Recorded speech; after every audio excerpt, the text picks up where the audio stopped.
Well, time now for a look at what else happened in politics today. People in Quebec will now be allowed to request in advance medical assistance in dying or MAID. The provincial law, which passed last year, goes into effect today, and it permits people diagnosed with incurable illnesses like Alzheimer's to request the procedure while they're still able to give consent. The federal government had asked Quebec to wait before implementing the law to allow for more consultations, but were ignored. Ottawa says it will not challenge Quebec in court. Instead, national consultations will begin Friday to consider extending the practice to the rest of Canada. In Toronto, the Ontario government released its fall economic statement. Introduced by Finance Minister Peter Bethlenfalvy, the statement says the 2024-25 deficit has shrunk by $3.3 billion since the provincial budget in March. The statement also includes a plan to send every Ontario taxpayer and child under 18 a $200 rebate check early next year. I think the relief has to happen now, and that's why I'm giving back $200 for every taxpayer in Ontario, plus $200 for every child under 18. That's some 15 million people that will get a $200 check, some $3 billion at a time that they need it most. And so I think this is going to go a long way helping those families struggling with the cost of living.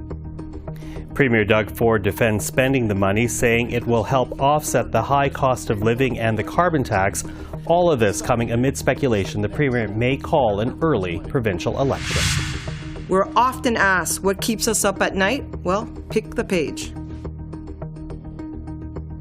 The Canadian security establishment released a report today outlining cyber threats to Canada. The report says state-sponsored actors are becoming more aggressive.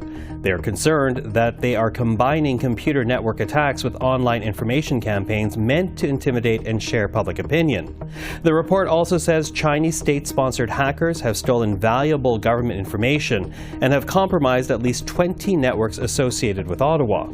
The CSE says China's cyber program is the most sophisticated and active in Canada, while also naming Iran, India, North Korea, and Russia as cyber threats. And finally, there are just 6 days left until the U.S. election. Both the Harris and Trump campaigns held rallies in North Carolina today, a key swing state with 16 electoral college votes that Trump won in the past two elections. The Harris campaign was on the defensive today as well after President Joe Biden called supporters of Donald Trump garbage during a conference call yesterday.